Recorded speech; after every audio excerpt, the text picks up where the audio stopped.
Good morning, students. We will proceed with our lesson, medieval part, medieval India. Now, the medieval period, major historical trends. Trends means जो प्रचलन में चीज़ें होती हैं वो हम उनके बारे में पढ़ेंगे during the medieval time. Now, before we start discussing the various events and developments that took place during the medieval period of Indian history, let us try to develop an insight into the political, social, economic, and cultural changes that characterize the period. तो हम जब lesson start कर ये medieval period का point start कर रहे हैं, उससे पहले हम एक क्लियरिटी से देख लेते हैं अंदर से इसको. इनसाइट मतलब एक अंदर की नज़र डालते हैं इसकी political, social, economic and cultural changes जो इस समय घटित हुए थे उसके अंदर उस पर हम नज़र डाल लेते हैं. फिर हम उसको प्रोसीड करेंगे आगे मिडिवल को. तो क्या थे वो हम इसके बारे में अब पढ़ते हैं. The initial phase of the period under study was marked by the emergence of regional kingdoms. So initial phase जो शुरुआती चरण है इस मिडिवल पीरियड का, शुरुआत जहाँ से हम मान रहे हैं कि अब मिडिवल शुरू हो रहा है या हमने जो डिवाइड किया है उसका शुरू का फेज़ हम मानते हैं, शुरुआत हम मानते हैं of the period was marked by the emergence of regional kingdoms. उस समय जब शुरुआत हुई थी मिडिवल पीरियड की तब बहुत सारे रीजनल यानी क्षेत्रीय छोटे छोटे राज्यों का इमर्जेंस हुआ था, उदय हुआ था. जैसे एक राजस्थान को ही लो तो जयपुर अलग स्टेट था, बीकानेर अलग स्टेट था, जोधपुर एक अलग स्टेट था. ये सब के अलग अलग रूलर्स होते थे. तो ये क्या कहलाते थे? Regional kingdom. जैसे ऑल ओवर इंडिया में मिडिवल टाइम पे छोटे बड़े कई किंगडम्स थे, उनको हम रीजनल किंगडम्स कहते हैं. थ्रू आउट द कंट्री, ये पूरी कंट्री में इस तरह से ही छोटे छोटे किंगडम्स बने हुए थे. A powerful group of people rose to prominence during this period primarily as warriors and kings in northern and central India. Powerful groups of people, उस समय जो पावरफुल रूलर्स होते थे कुछ ही थे, ज़्यादा नहीं थे. फ्यू रूलर्स हुआ very powerful. They rose to prominence means main जिनको कहा जाएगा कि वो जैसे एंशिएंट टाइम में था मगध एक प्रोमिनेंट स्टेट था, वैसे इस मिडिवल टाइम की शुरुआत के टाइम भी कुछ ही प्रोमिनेंट रूलर्स थे. They were Marathas and Rajputana. So likewise they were prominent during this period primarily as warriors. Primarily मुख्य रूप से mainly as a warriors or योद्धा जो फाइट करते हैं. And kings in northern and central India.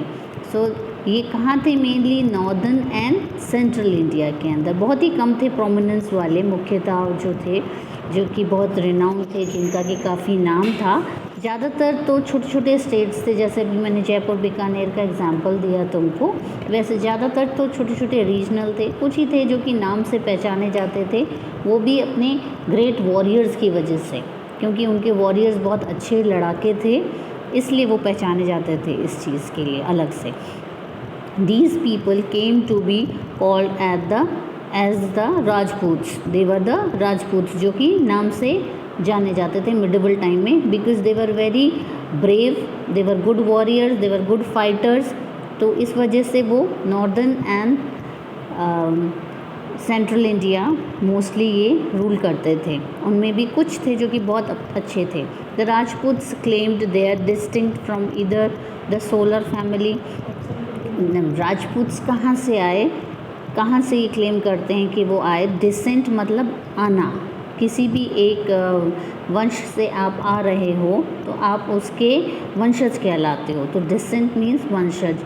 From इधर the solar family, या तो वो कहते थे कि हम सूर्य के वंश के हैं, तुमने सुना होगा सूर्यवंशी, तो वो क्लेम करते थे कि हम सूर्य के वंश से हैं. और the lunar family, that is the Chandravansh, या फिर चांद से निकले हुए चांद फैमिली से हैं, चंद्रवंश हैं. However, There were 4 clans which claimed that they had not descended from either of these two families. और भी थे दूसरी तरह के, दूसरी जगह से क्लेम करते हुए, नॉट फ्रॉम सूर्य वंश और चंद्र वंश. They said they don't belong to these वंश, they are from different clan. Clan means वंश. वो दूसरे क्लेन से अपना डिसेंट मानते थे, but had originated directly from a sacrificial fire conducted by sage Vashishtha. ये भी मान्यता है. जो एक और क्लेन है वो ये कहते हैं कि भी हम तो डायरेक्टली वशिष्ठ मुनि की जो सेक्रीफाइस किया था उन्होंने फायर में, उससे उत्पन्न हुए हैं. मतलब फायर में से यज्ञ किया और उसमें से हमारे वंशज जो थे, वो पूर्वज जो थे, वंशज नहीं पूर्वज, हमारे पूर्वज डायरेक्टली उस अग्नि में से, हवन की अग्नि में से निकल के आए थे. On the peak of the present day mount Abu. जो कहते हैं कि माउंट आबू का जो आज पीक है, वहाँ पे बैठ के वशिष्ठ ऋषि ने कोई यज्ञ किया था, और यज्ञ में बहुत सारी सेक्रीफाइसेस, मतलब उसमें जो यज्ञ में सामग्री डालते हैं, बलिदान करते हैं, उसके लिए कहते हैं सेक्रीफाइस. तो वहाँ जब वो किया गया बलिदान, तब उसके बाद उसी अग्नि में से डायरेक्ट ही हमारे एंसेस्टर्स, हमारे पूर्वज जो थे, जहाँ से शुरुआत हुई हमारी, वो निकले हैं. दे क्लेम्ड डिसेंट फ्रॉम अग्निकुल. वो अपने आप को अग्निकुल के वंशज मानते हैं. जैसे आपने ऊपर सूर्यकुल और चंद्रकुल का पढ़ा, वैसे ही ये अपना उत्पत्ति, अपना ओरिजिन अग्निकुल से मानते हैं. These included the Pratiharas and the Chauhans. कौन मानते हैं? प्रतिहाराज अपने आप को अग्निकुल से मानते हैं, और चौहान्स भी अपने आप को उसी कुल से मानते हैं. The Solanki's and the Pawar's, ये all different type of Rajput clans हैं, और ये मानते हैं कि ये अग्निकुल से आए हैं. These 4 clans played an important role in the history of this period. और इन्होंने हिस्ट्री में बहुत इम्पोर्टेंस रखी है.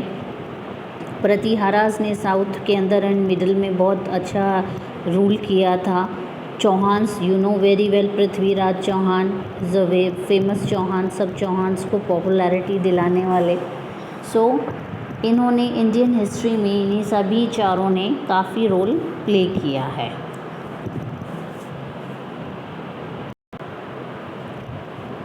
So now we'll proceed after medieval period, a brief light on Rajputs. We'll proceed with the Delhi Sultanate. ठीक है, आपको पता चल गया उस समय medieval India and northern India छोटे बड़े स्टेट्स में डिवाइडेड था, एंड कुछ उसमें काफ़ी फेमस थे अपनी ब्रेवरी के कारण, और वो मोस्टली राजपूत्स थे.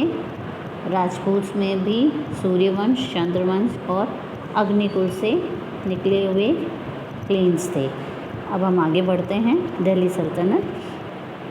हाउ दिल्ली सल्तनत came into being. Establishment of the Delhi सल्तनत following the arrival of the Turks from the north west and setting up of the Mughal Empire were the two most important political events of the period. Feudalism, or the royal practice of granting land to nobles in lieu tributes and military help, was a significant political trend of the period. Now we'll start. Arrival of the Turks. Turks India में आए, किधर से आए? North west. North west is India का north and western part you will take, that is जो आज पाकिस्तान है. ठीक है, अपने पाकिस्तान वाली साइड से ये लोग टर्क्स इंडिया में एंटर किए. ठीक है, setting up of Mughal empire, उन्होंने मुग़ल एम्पायर इस्टेब्लिश किया. Where the two most important political events. तो political events, mainly 2 political events जो थे इस पीरियड में हम नोटिस करते हैं. फ्यूडलिज्म, सामंतवाद. ठीक है, सामंत होते थे इस समय, सामंत बनाए जाते थे. और the practice of granting land. सामंत कैसे बनते थे? सामंत वो होते थे जो कि वॉर में अच्छा कुछ किया है या कुछ अच्छा काम किया है, तो उनको गिफ्ट के तौर पे कुछ किया अच्छा तो उसके बदले में कुछ मिलेगा, तो उनको एज अ गिफ्ट उनको लैंड दिया जाता था। धीरे धीरे वो लैंड से क्या होता था कि वो उस लैंड को ओन करते थे, तो छोटी छोटी मिलिट्री बना लेते थे, ठीक है। अब वो मिलिट्री एज अ हेल्प, वो जो भी किंग होता था, जब बड़े वॉर्स होते थे तो किंग ऑर्डर प्लेस करता था कि ठीक है तुम्हारे यहाँ से 100 फौज भेज देना, 100 घुड़सवार भेज देना, और अलग अलग सामंतों को, कहीं से 400 कहीं से 500, सो डिफरेंट फिगर्स वो इस तरह से पूरी बड़ी आर्मी बना लेते थे। और वो टैक्स भी पे करते थे, और अपने अपने फ्यूडल एरिया के अंदर वो अपने रूल्स, छोटे रूल्स तो अपने ही चलाते थे। कुछ मेन रूल्स होते थे किंग के, जो उनके पूरी स्टेट में लागू होते थे। बाकी के फ्यूडल्स अपने छोटे छोटे कानून लागू कर सकते थे। यू कैन से एक सॉर्ट ऑफ इंडिपेंडेंट रूल हो जाता था उनका, विथ सम कंडीशंस। सो वो फ्यूडल सिस्टम इस समय प्रैक्टिस में आया मिडिवल टाइम के अंदर। फ्यूडलिज्म और the royal practice of granting is दान देना लैंड टू नोबल्स। वो नोबल्स को वो जो ग्रांट करते थे लैंड इन ल्यू ट्रिब्यूट्स, ल्यू इज़ बदले में, ट्रिब्यूट्स सम्मान, वो जो गिफ्ट देने के लिए हम सम्मान देते हैं वो बदले में वो लैंड देते थे। एंड मिलिट्री हेल्प, क्योंकि वो मिलिट्री हेल्प भी प्रोवाइड करते थे, तो मिलिट्री हेल्प के बदले में अभी मैंने बताया जैसे सोल्जर्स प्रोवाइड करते थे, या लड़ाई में बहुत अच्छा लड़ाई करी, दुश्मन को हराया तो राजा खुश हो गया, और खुश होकर राजा ने उनकी ब्रेवरी के बदले में उनको गिफ्ट दिया, तो वो लैंड के रूप में उनको गिफ्ट देते थे। As a significant political trend of the period, ये एक बहुत ही इम्पोर्टेंट चलन बन गया था इस समय का, कि कोई नोबल है, कोई आपका सामंत है, उसने अच्छी ब्रेवरी दिखाई है, या उसने आपको बहुत हेल्प की है, तो आपके बदले में उसको गिफ्ट देंगे, वो एज अ लैंड देंगे। The important social trend of the Medieval Age include the proliferation of new castes and rise of tribal groups with their own distinctive identities. So इस समय एक और इम्पॉर्टेंट चीज़ क्या हुई थी, एक तो फ्यूडलिज्म हुआ था, दूसरा क्या हुआ था, छोटी छोटी सी बहुत सारी कास्ट निकल के आई थी।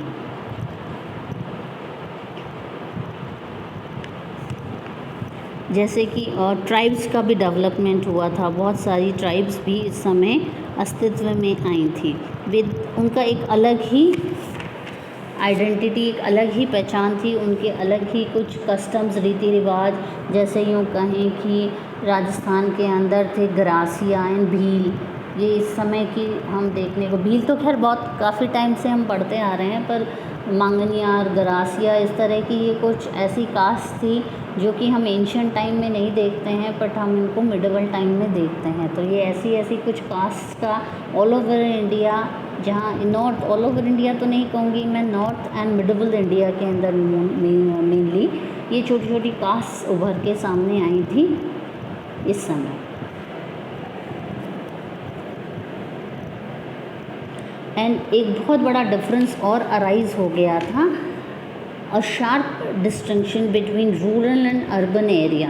तो एक रूरल और अर्बन, पहले शुरुआत में कुछ खास डिफरेंस नहीं होता था शहर और गांव की लाइफ में, बट मिडिवल पीरियड के बाद से हम मेजर डिफरेंस देखने लग गए कि शहरों में और गांव की लाइफस्टाइल के अंदर भी, और हर तरह का इकोनॉमिकल, सोशल, सब तरह का एक चेंज देखने को मिला फ्रॉम मिडिवल टाइम। तो एक बहुत बड़ा भेद बन गया था, डिफरेंस आ गया था बिटवीन रूरल दैट इज़ ग्रामीण एंड अर्बन दैट इज़ शहरी एरियाज़ के अंदर।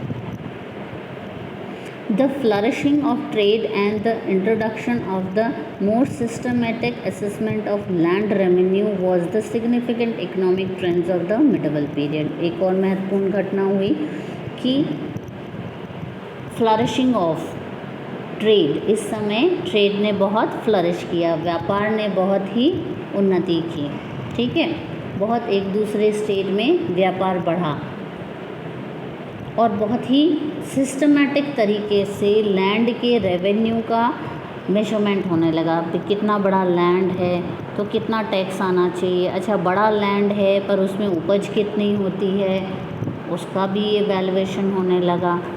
उपज अच्छी होती है पर फसल वेस्ट कितनी हो जाती है। जैसे आप देखो नॉर्दर्न प्लेन्स के अंदर बाढ़ बहुत आती है बिहार साइड में, तो वहाँ फसल तो अच्छी होती है, लैंड बहुत अच्छा है, पर बाढ़ आ गई तो फसल ख़राब हो गई।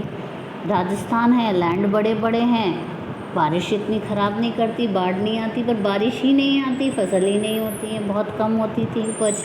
तो ये जो था मिडिवल टाइम के अंदर, इसको बड़ा सिस्टमेटिकली इसको कैलकुलेट किया गया कि लैंड पे कितना बड़ा लैंड है, कितना टैक्स होना चाहिए, फिर उसमें से उसका प्रोडक्शन कितना हो रहा है, उस पर उत्पादन कितना हो रहा है किसी भी चीज़ का, उस बेसिस पे एक फार्मर से टैक्स कलेक्ट किया जाने लगा। ये एक अच्छा चेंज था इस समय। हालांकि ऐसा चेंज पहले के टाइम में भी देखने को मिलता था, इस तरह की चीज़ें एंशिएंट टाइम में भी थी इंडिया के अंदर, बट हिस्टोरियंस इसको हाईलाइट करते हैं मिडिवल टाइम में कि मिडिवल टाइम में ये एक बहुत अच्छा चेंज था, जिसमें कि लैंड को कैलकुलेट और उसकी उपज को देखते हुए ही टैक्स कलेक्ट किया जाता था। Revenue means tax, that is कर, वो कलेक्ट किया जाता था।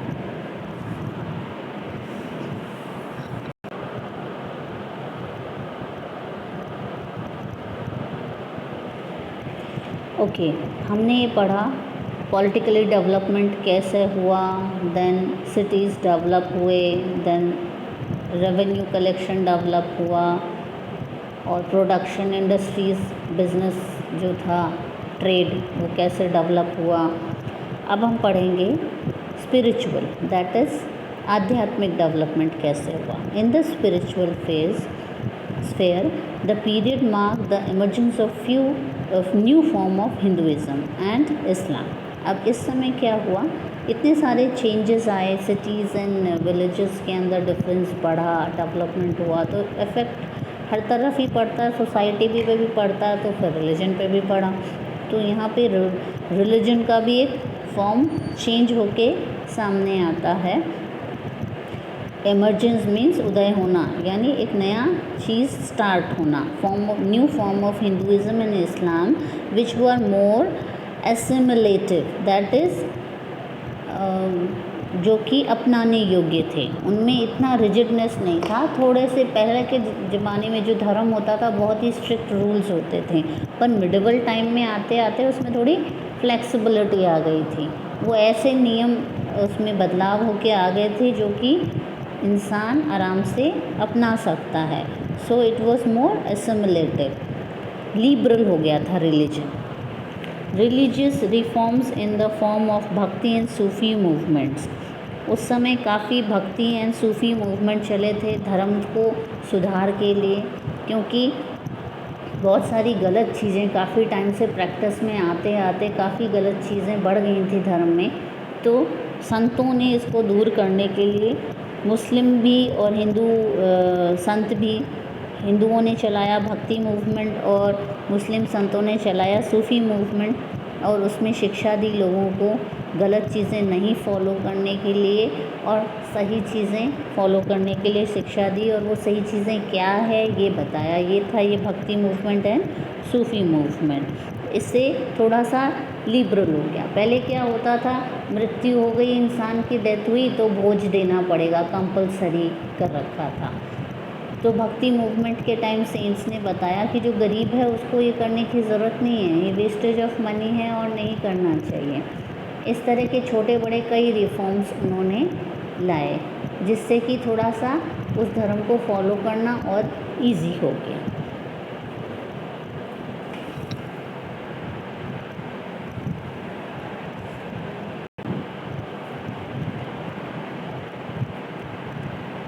Okay, now in the field of architecture, architecture is the art of making buildings. कैसे मकान का, भवन का निर्माण होता है, जिसे हम कहते हैं वास्तुकला या मकान बनाने की कला, स्थापत्य कला भी कह सकते हैं। सो आर्किटेक्चर के फील्ड में भी बहुत चेंजेस आए। मिडिवल टाइम में तुम काफ़ी फेमस बिल्डिंग्स सुनते हो मिडिवल टाइम की बनी हुई, है ना, जामा मस्जिद, लाल किला, और तुम्हारा ये कुतुब मीनार तो खैर थोड़ा सा शुरुआत उसकी पहले ही हो गई थी, फिनिशिंग हुआ था मिडिवल के अंदर तो उसका। बट बहुत सारे मॉन्यूमेंट्स इस समय के जो हैं, ताजमहल तो वर्ल्ड फेमस है, इस समय के राजाओं ने काफ़ी बिल्डिंग्स बनवाई, स्थापत्य कला का काफ़ी विकास हुआ। और इन्होंने बाहर से जो टर्क्स अपना टेक्नोलॉजी लेके आए थे वो और इंडियन टेक्नोलॉजी को मिक्स करके उन्होंने नए तरह की बिल्डिंग्स का निर्माण किया या बनाया। तुम देखते हो साउथ के टेम्पल्स डिफरेंट तरह के होते हैं, साउथ के महल डिफरेंट तरह के होते हैं, और नॉर्थ के थोड़े डिफरेंट होते हैं। यहाँ गुम्बद ज़्यादा होते हैं, आर्चेस बने हुए होते हैं, ठीक है। ये साउथ में इतने देखने को नहीं मिलते हैं। तो ये जो है ये एसिमिलेशन है बाहर के कल्चर का, बाहर के प्रैक्टिस और ट्रेंड्स का। ये टर्क्स अपने साथ लाए थे अपना आर्किटेक्चर और फिर इंडियन आर्किटेक्चर, दोनों को मिक्स करके उन्होंने एक नया स्टाइल दे दिया। So we saw a change in the field of architecture. इस समय टेक्नोलॉजी में भी डेवलपमेंट हुआ, नए तरह की टेक्नोलॉजी विकसित हुई, और जो कोई भी चीज़ का मैन्युफैक्चर था उसकी भव्यता, उसकी शोभा और भी ज़्यादा बढ़ गई। ग्रैंडियरस शोभा, भव्यता एंड मैग्निफिकेंस, शान ऑफ मिडिवल पीरियड, वो और भी ज़्यादा बढ़ गई। किससे बढ़ी? Changes in so many fields, architecture में changes, even religion modified, development of cities and in the various fields, different fields में तुमने इसमें मैंने मेंशन किया तुमको कैसे कैसे उन्होंने डेवलप किया। So there were changes in the medieval period which make it more magnificent. In all cultural diversity, in all, widespread cultural diversity was the hallmark of this period, which went on to enrich India's culture and history. So widespread means काफ़ी दूर तक spread, यानी बहुत ज़्यादा फैलाव वाला। Cultural diversity India के अंदर है, अभी भी है, पहले भी था। मिडिवल टाइम में तो एकदम से बाहर से जो मुगल्स आए वो अपना कल्चर लेके आए। सो इस पीरियड के अंदर डिफरेंट कल्चर्स एक जगह इकट्ठे होके जो डेवलपमेंट किया वो एक अलग ही पहचान हमारे कंट्री को देता है, इनरिच करता है इंडियन कल्चर को, रिच बनाता है इंडियन कल्चर को। So you mark it here for today. Will proceed in the next class. Till then you do the meanings and go through the lesson.